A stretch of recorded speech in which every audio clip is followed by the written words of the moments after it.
नमस्कार दोस्तों, study 7 to 8 में आपका हार्दिक स्वागत है। मैं एक बार फिर से आपका बहुत बहुत स्वागत करता हूं।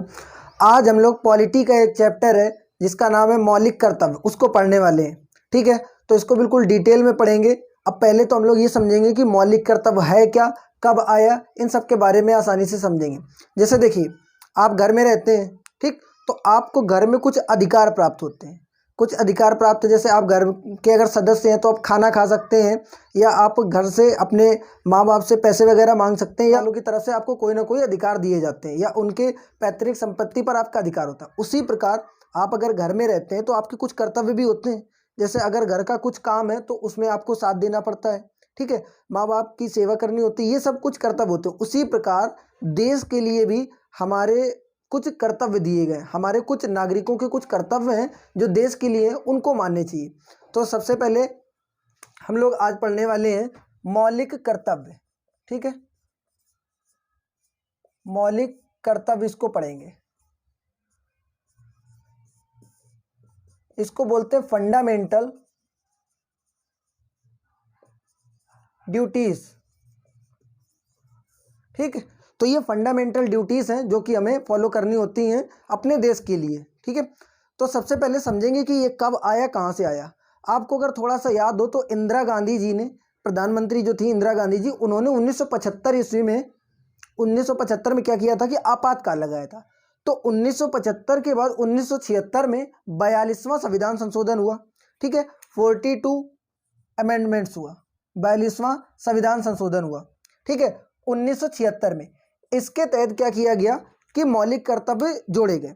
सबसे पहले कोई भी समिति बनती है, वो राय देती है, अपनी रिपोर्ट देती है, उसके अकॉर्डिंग कोई चीज़ बनाई जाती है। तो सबसे पहले क्या हुआ, स्वर्ण सिंह समिति बनी थी।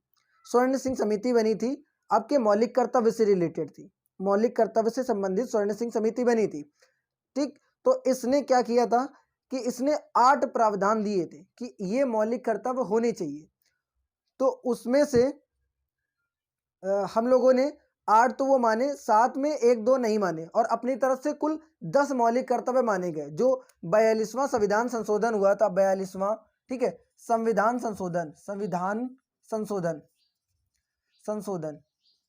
ठीक है, तो सबसे पहली बड़ी बात हो गई कि 42वां संविधान संशोधन कब हुआ था। ठीक है, और ये सन पूछ लिया गया, 42वां संविधान संशोधन कब हुआ था, 1976 में। अगर कभी आपसे पूछ लिया जाता है कि उस समय प्रधानमंत्री कौन थे, तो आपको पता चल चुका होगा कि इंदिरा गांधी प्रधानमंत्री थी उस समय। ठीक है, आइए नेक्स्ट इसके बारे में जानते हैं। तो हम लोगों में कुल 10 मूल कर्तव्य जोड़े गए, 10 मूल कर्तव्य जोड़े गए।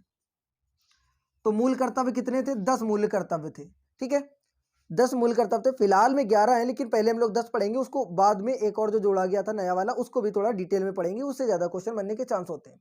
तो 10 मूल कर्तव्य थे, किसकी सिफारिश पर, तो स्वर्ण सिंह समिति की सिफारिश पर, स्वर्ण सिंह समिति की सिफारिश पर ये बने थे। ठीक है, स्वर्ण सिंह समिति की सिफारिश पर बनाए गए थे। ठीक है, इतनी चीज क्लियर है। क्वेश्चन देखिए कहाँ कहाँ से बन सकता है। पहले मैं पूरा इस लेसन को डिस्क्राइब करूंगा, उसके बाद कुछ इसके सवाल भी देखेंगे किस तरीके से आते हैं। तो सबसे पहली बात, मौलिक कर्तव्य क्या है, समझ में आया। देश के लिए हमारे जो कर्तव्य है वो मौलिक कर्तव्य हैं। ठीक, कब बनाए गए, 1976 में 42वें संविधान संशोधन के तहत बनाए गए। संविधान के किस भाग में है ये जानते हैं जरा। देखिए, जो ये मौलिक कर्तव्य हैं ये आपके संविधान के 4th भाग आपका है 4, और इसका का या 4th ए भी कह सकते हैं आपका। ठीक है, तो 4th ए में आपके मौलिक कर्तव्य भाग हो गया 4th ए। अगर अनुच्छेद देखते हैं हम लोग, तो अनुच्छेद आपका मिलता है 51 का अनुच्छेद में ये जोड़े गए। ठीक है, तो मेन क्वेश्चन यहीं से भी बन गए, अभी और मैं डिटेल में पढ़ूंगा। सबसे पहली बड़ी बात देखिए क्या है कि मौलिक कर्तव्य हैं, उनको जोड़ा गया था 1976 में 42वें संविधान संशोधन के तहत जोड़ा गया। ठीक, मूल कितने थे, 10 थे। फिलहाल कितने वर्तमान में, ठीक, यहाँ पे लिख देता हूं, वर्तमान में आपके 11 है, वर्तमान में 11 है। ठीक है, 11 मूल कर्तव्य हैं, शुरुआत में 10 जोड़े गए थे। जो स्वर्ण सिंह समिति की सिफारिश थी उसने क्या किया था, 8 की राय दी थी। 8 संविधान संशोधन, मतलब उन्होंने बताया था कि 8 मूल कर्तव्य होने चाहिए। स्वर्ण सिंह समिति ने बताया था 8, जोड़े गए थे 10, बाद में एक और बनाया गया है। ठीक है, तो सबसे पहले तो हम लोग इतनी चीज क्लियरली समझ गए। किस अनुच्छेद में आते हैं, 51 के का में आते हैं। कौन से भाग है, तो भाग है आपका 4 का, का या ए समझ सकते हैं आसानी से, ठीक है। इतनी चीज क्लियर है। अब एक बार जरा आइए चलते हैं बोर्ड पे और देखते हैं कि ये क्या क्या थे, फिर इनको डिस्क्राइब करते हैं थोड़ा सा, ठीक है। तो देखिए, जैसे पहला मौलिक कर्तव्य है संविधान का पालन करें और उसके आदर्शों, संस्थाओं, राष्ट्रध्वज और राष्ट्रगान का आदर करें। अब इसका सा मतलब समझेंगे क्या है। कहने का सिंपल सा मतलब है कि जो भारत का एक संविधान है उसका पालन करें, संविधान में जो भी कानून है उनका पालन करना चाहिए, राष्ट्रगान, राष्ट्रगीत, ठीक है, और यहाँ पे जो अपना राष्ट्रीय ध्वज है इसका हमें सम्मान करना चाहिए। कहने का मतलब इसकी इज्जत करनी चाहिए, ऐसा समझिए, ठीक है। इसका सम्मान करना चाहिए, इसका अनादर नहीं करना चाहिए, ये आपका पहला हो जाता है, ठीक है। फिर उसी प्रकार आपका दूसरा है स्वतंत्रता के लिए हमारे राष्ट्रीय आंदोलन को प्रेरित करने वाले उच्च आदर्शों को हृदय में संजोए रखें और उनका पालन करें। तो कहने का मतलब है कि स्वतंत्रता के लिए जो भी आंदोलन चले थे, राष्ट्रीय आंदोलन चले थे, उसके जो उच्च विचार थे, ठीक है, जैसे राष्ट्र में एकता को बनाए रखना, ठीक, सभी लोगों को साथ में लेकर चलना, राजनीतिक ज्ञान देना लोगों को, तो ये कुछ स्वतंत्रता के लिए हमारे राष्ट्रीय आंदोलन थे, ठीक है, उनके आदर्श थे जिनको हमें अपने हृदय में संजोए रखना चाहिए। कहने का मतलब उनको मानना चाहिए और उनका पालन करना चाहिए, उनको मानना चाहिए और उनकी रिस्पेक्ट करनी चाहिए। ये दूसरा समझते हैं। तीसरा क्या है, भारत की संप्रभुता, एकता और अखंडता की रक्षा करें और उसे अक्षुण्ण रखें। कहने का मतलब है भारत की संप्रभुता, इसका मतलब ये है कि भारत संप्रभु देश है, जैसे कि आपके प्रस्तावना में लिखा है पहली लाइन में, ठीक है। तो भारत एक संप्रभु देश है। संप्रभु का मतलब ये है कि हम लोग किसी देश के गुलाम नहीं है। इस समय हम लोग अपने हिसाब से अपने खुद के डिसीजन ले सकते हैं। कोई दूसरा देश ये डिसाइड नहीं करेगा कि आपको ये डिसीजन लेना चाहिए कि नहीं लेना चाहिए। ये चीज कहलाती है संप्रभुता। तो बोला गया है कि हम लोगों को अपने देश की या भारत की संप्रभुता की रक्षा करनी चाहिए। संप्रभुता, एकता और अखंडता की रक्षा करें, ठीक है। संप्रभुता समझ गए। एकता का मतलब जो आपसी भाईचारा हम लोगों में बना हुआ है सभी धर्मों के बीच, उसको बनाए रखना चाहिए। और अखंडता का मतलब कि इसको, भारत को विभाजन, अलग अलग विभाजन जैसे होता है, जैसे अभी देखिए क्या हुआ कि किसान जो प्रोटेस्ट चल रहा है, इसमें कुछ जगह इसके पहले भी खालिस्तान वगैरह आपने सुनी होगी। तो क्या ये एक तरीके से विभाजन करना चाहता है, भारत का खंडन करना चाहता है? तो इसको नहीं मानना चाहिए, हमें अखंडता की तरफ ध्यान देना चाहिए। मतलब भारत अखंड भारत बना रहे, पूरा बड़ा सा भारत बना रहे, ठीक है। तो इन आदर्शों का अपने को एक तरीके से पालन करना है और इसकी जो संप्रभुता है, एकता है, अखंडता, इसको बनाए रखना है, मेंटेनेंस रखना है कि ये टूटे नहीं, मतलब अपना देश टूटे नहीं और एकता बनी रहे, ठीक है। तो तीसरा पॉइंट समझ में आया अच्छे से। चौथे पॉइंट को देखते हैं। देश की रक्षा करें और आह्वान किए जाने पर राष्ट्र की सेवा करें, ठीक है। तो हमें अपने देश की रक्षा करनी चाहिए। ये तो सबको आसानी से समझ में आ चुकी होगी बात कि हमें अपने देश की रक्षा करनी चाहिए। और आह्वान किए जाने पर, आह्वान किए जाने का मतलब है कभी मान लीजिए कि दूसरे देश का आक्रमण हो गया, तो आह्वान हुआ एक तरीके से, दूसरे देश का आक्रमण हुआ, तो हमें अपने देश की रक्षा के लिए तत्पर रहना चाहिए, ठीक है। जैसे हम लोगों को बुलाया जाए कि अब आपकी ज़रूरत है, ठीक है, तो हम लोगों को सैनिकों वगैरह में भर्ती होकर या जिस तरीके से हो सके अपनी देश की मदद करनी चाहिए, ठीक है। तो इसको कहा जाता है कि आह्वान किए जाने पर राष्ट्र की सेवा करें। जब जरूरत पड़े तो हमें देश की सेवा करनी चाहिए। फिर पांचवा समझते हैं, भारत के सभी लोगों में समरसता, ठीक है, भारत के सभी लोगों में समरसता और समान भ्रातृत्व की भावना का निर्माण करें। जो धर्म, भाषा और प्रदेश या वर्ग आधारित भेदभाव से परे हो, ऐसी प्रथाओं का त्याग करें जो स्त्रियों के लिए सम्मान के विरुद्ध हो, ठीक है। तो कहने का मतलब है भारत के सभी लोगों में समरता, मतलब समानता की भावना रखें, ठीक है, उसका निर्माण करें। हमें किसी को ये नहीं कहना चाहिए कि ये हिंदू या मुस्लिम, ये सिख, ये धर्म, तो इसके हिसाब से हमें किसी को विभाजित करने की कोशिश नहीं करनी चाहिए। समरसता का मतलब है सब लोगों को समान रखना चाहिए। समान भ्रातृत्व की भावना का निर्माण करें, मतलब समान, सब में भाईचारा का निर्माण करना चाहिए, समान भ्रातृत्व की भावना का निर्माण करना चाहिए। जो धर्म, भाषा और प्रदेश या वर्ग आधारित भेदभाव से परे हो, मतलब इसमें भाषा, देश, इन सब चीज़ों से कोई मतलब रिलेट ना करे। प्रदेश मतलब जैसे आप समझ लीजिए गुजरात से हैं तो हम उत्तर प्रदेश से हैं, तो ऐसा नहीं कि ये गुजरात से हैं तो ये भाई हुए आपके और हम लोग आपके दुश्मन हो गए। तो कहने का मतलब पूरे देश में ये प्रदेश वगैरह को छोड़कर, मतलब प्रदेशों को ना ध्यान देते हुए केवल भाईचारा को ही ध्यान देना चाहिए, आपसी भाईचारा को बनाए रखना चाहिए, ठीक है। और ऐसी हर प्रथा का त्याग करना चाहिए जो स्त्रियों के सम्मान के विरुद्ध हो। अगर कोई ऐसी प्रथा है जिसमें स्त्रियों का सम्मान नहीं होता है, जैसे आप समझ लीजिए कि सती प्रथा थी, स्त्रियों को कोई सम्मान नहीं था, ठीक है। तो ऐसी जितनी भी अभी भी क्या बोलते हैं अपने कुरीतियां हैं समाज में, इनका बहिष्कार करना चाहिए इनको, ठीक है, इनका विरोध करना चाहिए। फिर छठवां जानते हैं, हमारी संस्कृति की गौरवशाली परंपरा का महत्व समझें और उनका परिरक्षण करें। देखिए हमारी संस्कृति, हमारा देश भारत अपनी संस्कृति के लिए विश्व विख्यात है। तो इस संस्कृति के महत्व को समझें कि जैसे विदेशों में भी इसका महत्व होता है, मतलब विदेशी भी इस महत्व को समझते हैं, और हम भारत वाले ही अगर अपनी संस्कृति का महत्व नहीं समझेंगे तो कैसे चलेगा। तो हमें अपने देश की संस्कृति जो है इसका महत्व समझना चाहिए और इसका पालन करना चाहिए, इसको पालन करना चाहिए। ठीक है, तो फिर अगला जानते हैं, 7वां नंबर। 7वां जानते हैं, प्राकृतिक पर्यावरण जिसके अंतर्गत वन, झील, नदी और वन्य जीव आते हैं, रक्षा करें व उसका संवर्धन करें तथा प्रमाणित प्राणी मात्र के प्रति दया भाव रखें। तो हमारी जो पर्यावरण है, हमारा प्राकृतिक पर्यावरण है जिसमें आपके नदी, झील, वन ये सब आते हैं, वन्य जीव आते हैं, इनकी रक्षा करें। मतलब नदियों की, झीलों की, पेड़ पौधों, इनकी सबकी रक्षा करें और उसका संवर्धन करें, मतलब उनकी वृद्धि करें, एक तरीके से ऐसे समझ लीजिए, उनकी वृद्धि करें तथा प्राणी मात्र के प्रति दया का भाव रखें। और जो प्राणी है इनके प्रति, इंसान हो गए, इन प्राणी के प्रति दया का भाव रखने, अपने अंदर करुणा का भाव रखना चाहिए। ये आपका बोला जाता है 7वें में। ठीक है, तो 7वां ये था। 8वां जानते हैं, वैज्ञानिक दृष्टिकोण मानववाद और ज्ञान अर्जन तथा सुधार की भावना का विकास करें। तो वैज्ञानिक दृष्टिकोण मतलब साइंटिफिक टेम्परामेंट की सुधार करें और इसका विकास करें, और ज़्यादा लोगों में वैज्ञानिक दृष्टिकोण उत्पन्न हो, मतलब हर चीज़ को तर्क वितर्क करके देखना सीखें। ठीक है, और ज्ञान अर्जन को बढ़ावा दें, मतलब ज्ञान, अपने अंदर ज्ञान का विकास करने पर ज़्यादा बल दें। फिर आपका 9वां है, सार्वजनिक संपत्ति को सुरक्षित रखें और हिंसा से दूर रहें। सार्वजनिक संपत्ति जैसे रेल हो गई, सड़क हो गई, ठीक है, तो इन चीज़ों में आपको क्या करना है कि इनकी रक्षा करनी। अब जैसे ये कि क्या बोलते हैं, कहीं पे आपका टोल टैक्स काट दिया, अब आपका तो नुकसान हो गया, तो आप कहें नहीं मेरा टोल टैक्स कटा है तो इसकी बदले में एक बल्ब फोड़ दूंगा। ऐसा नहीं करना चाहिए ना। ये सार्वजनिक संपत्ति, सार्वजनिक का मतलब सभी को उपयोग की संपत्ति है, तो इसकी रक्षा करनी चाहिए। ठीक है, तो अपने को इसकी क्या करना है, रक्षा करनी चाहिए और हिंसा से दूर रहें। तो हर उस कार्यक्रम से दूर रहें या हर उस आंदोलन से दूर रहें जिसमें हिंसा को बढ़ावा दिया जाता हो।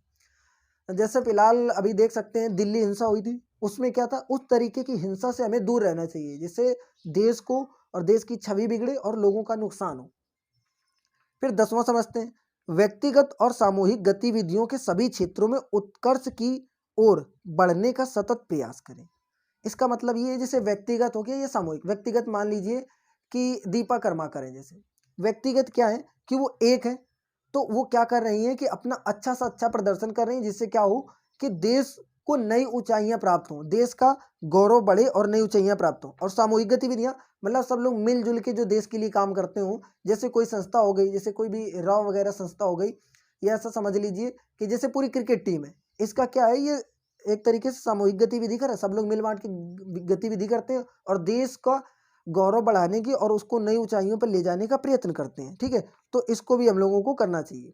देखिए 10 तो पार्ट अभी आपको बता दिए, अब जो 11 हैं मौलिक कर्तव्य आपके 11 हैं, इनको देखिए 10 तो पहले से जोड़े गए थे 1976 में 42वें संविधान संशोधन के बाद। जो एक जोड़ा गया है आपका 11वां, देखिए 11वां, ठीक है, तो ये 11वां आपका मौलिक कर्तव्य है, 11वां मौलिक कर्तव्य। तो देखिए 11वां मौलिक कर्तव्य, पहली बात ये जोड़ा गया था आपका 2002 में। कब जोड़ा गया है आपका, 2002 में। और संविधान संशोधन के तहत ही कोई चीज संविधान में जोड़ी जाती है, और वो आपका था 86वां संविधान संशोधन। 86वां संविधान संशोधन, संविधान, ठीक है, 86वां संविधान संशोधन। और ये आपका कब हुआ था, तो ये 2002 में। इसमें क्या है अब ये समझेंगे जरा, ये थोड़ा इंपॉर्टेंट है, इसको ध्यान रखेंगे। तो इसमें क्या क्या आ गया है कि 6 से 14 वर्ष तक के जो आयु के बच्चे हैं उनको शिक्षा देना चाहिए। कहने का मतलब है कि जो गार्जियंस हैं, माता पिता हैं या उनके अभिभावक जो भी हैं, उनको अपने 6 से 14 वर्ष तक के बच्चों को क्या करना चाहिए कि शिक्षा के अवसर देने चाहिए, उनको भी पढ़ने का अवसर मिलना चाहिए, उनको भी एडमिशन वगैरह करवाना चाहिए, उनको भी पढ़ने के लिए उत्साहित करना चाहिए। ठीक है, तो ये आपका हो जाता है 11वां मौलिक कर्तव्य। कुल 11 मौलिक कर्तव्य थे। अब इसका थोड़ा सा और डिटेल में इसको जानते हैं। अगर मान लीजिए कोई मौलिक कर्तव्य का पालन ना करे, जैसे आपने चारों तरफ देखा होगा बहुत सारे ऐसे बच्चे हैं जो कभी हो सकता है कबाड़ बीनने वाले आए हों, या और मांगने वाले बच्चे भी कभी कभी छोटे होंगे। 6 से 14 वर्ष तक की उम्र के बच्चे आपको दिखाई पड़े होंगे जो क्या करते हैं, आपको मांगते हुए या कुछ कबाड़ वगैरह बीनते हुए दिखाई पड़ जाएंगे। ठीक है, तो उसमें क्या है कि उनके माँ बाप का तो ये मतलब कर्तव्य था कि उनको 6 से 14 वर्ष तक की उम्र कम से कम उनको शिक्षा तो देनी चाहिए, तो उनका अवसर प्रदान करना चाहिए। लेकिन उनके माँ बाप तो ऐसा नहीं कर रहे हैं, तभी तो वो बच्चे रोड पर ही आपको दिखाई पड़ रहे हैं। तो इसका मतलब कि क्या उनके खिलाफ कोई मुकदमा, केस या ऐसा कुछ हो सकता है कि नहीं? तो रियलिटी ये है कि जो मौलिक कर्तव्य है, ठीक है, ये प्रवर्तनीय नहीं है। प्रवर्तनीय का मतलब आप समझ लीजिए, ठीक है, प्रवर्तनीय नहीं है, इनफोर्सेबल नहीं है, ठीक है, ऐसा समझ लीजिए आप, इनफोर्सेबल नहीं है, इनफोर्सेबल नहीं है, ठीक है। कहने का मतलब ये है कि सिंपल सा बात ये समझना है कि अगर इनका कोई हनन करता है, मतलब इन मौलिक कर्तव्यों का कोई पालन नहीं करता है, ध्यान से सुनिएगा, मौलिक कर्तव्य का कोई पालन नहीं करता है, तो उसके खिलाफ कोई भी कानूनी कार्यवाही नहीं किया जा सकती है, ठीक है। कहने का मतलब कि ये वाद योग्य नहीं है, वाद विवाद नहीं किया जा सकता, कोर्ट में इनके खिलाफ कोई भी क्या बोलते हैं, कोर्ट में इनके खिलाफ कोई भी कार्यवाही नहीं की जा सकती है। पहली चीज समझ में आए। कहने का मतलब ये हो गया कि ये गैर न्यायोचित है, मतलब इनको कोर्ट कचहरी इनमें कुल मिला के इनके खिलाफ कोई कुछ नहीं होता अगर पालन ना करें, ठीक है, इतनी चीज क्लियर है। दूसरी चीज कि देखिए देश में अपने विदेशी लोग भी काफी मिलेंगे, तो क्या ये विदेशी लोगों के लिए भी इसी तरीके से वैलिड है? तो मौलिक कर्तव्य केवल अपने देश के नागरिकों के लिए, विदेशी नागरिकों के लिए मौलिक कर्तव्य नहीं है। विदेशी नागरिकों के लिए मौलिक कर्तव्य नहीं है, केवल देश के नागरिकों पर ही ये लागू होते हैं, समझ गए, ठीक है। अपने देश में जो विदेशी उनके लिए ये कर्तव्य लागू नहीं है, ये केवल देश के वासियों के लिए, मतलब नागरिकों के लिए लागू है। इतनी चीज क्लियर हो गई। 1971 तक एक अधिनियम चलता था, राष्ट्रीय गौरव अपमान अधिनियम, ठीक है, राष्ट्रीय गौरव अपमान अधिनियम, ठीक है। इसका क्या मतलब है? इसका मतलब ये है कि आप अगर देश के संविधान, राष्ट्रगान या राष्ट्र ध्वज का अनादर करते हैं, मतलब रिस्पेक्ट नहीं की वो कोई बात नहीं, लेकिन अगर आप उसकी इंसल्ट करते हैं, बेइज्जती करते हैं, तो आपके खिलाफ कानूनी कार्यवाही की जाएगी, ठीक है। तो समझ में आया राष्ट्रीय गौरव अपमान अधिनियम कब आया था? 1971 में, मतलब कहने का मतलब मौलिक कर्तव्य बनने के पहले ही बन चुका था, ठीक है। तो इसके तहत क्या था, अपने देश के जो गौरव प्रतीक चिन्ह है उनका हमें अनादर नहीं करना है, उनकी इंसल्ट नहीं करनी होती, अगर करेंगे तो आप के खिलाफ मुकदमा, केस, ये सब हो सकता है, ठीक है। एक लास्ट पॉइंट वो बता के जाऊंगा कि जो स्वर्ण सिंह समिति थी उसने कुछ मतलब कुछ अपनी सिफारिशें प्रस्तुत की थी, कुछ आइडिया, अपने थॉट प्रस्तुत किए थे कि ये होना चाहिए, लेकिन उनको पालन नहीं किया गया। तो उसको जानेंगे वो क्या चीज़ थे जिनको पालन नहीं किया गया। तो उन्होंने बताया था कि अगर कोई राष्ट्र मौलिक कर्तव्यों का हनन करता है तो उनके खिलाफ दंड या कार्यवाही की जानी चाहिए। इसको पालन नहीं किया गया था, क्योंकि देश में अगर हम लोग हर इस चीज़ का पालन करेंगे कर्तव्य का, तो सोचिए जाने कितने केस जो हैं वो फाइल हो जाएंगे जाके, और उनका निर्णय या उनका एक तरीके से उनका न्याय करना बहुत ही कठिन हो जाएगा। तो ये देश की कुछ ड्यूटी है, या देश में नागरिकों की कुछ ड्यूटी है, ये कुछ हमें भी अपने अधिकार समझने चाहिए, वरना आप फिर नागरिक लायक नहीं बचेंगे, ठीक है। तो जय हिंद, और मिलते हैं फिर नेक्स्ट वीडियो में। अगर किसी को कोई प्रॉब्लम हो तो नीचे कमेंट बॉक्स में आप कमेंट कर सकते हैं, मैं उसका रिप्लाई कर दूंगा। Okay, thank you for watching.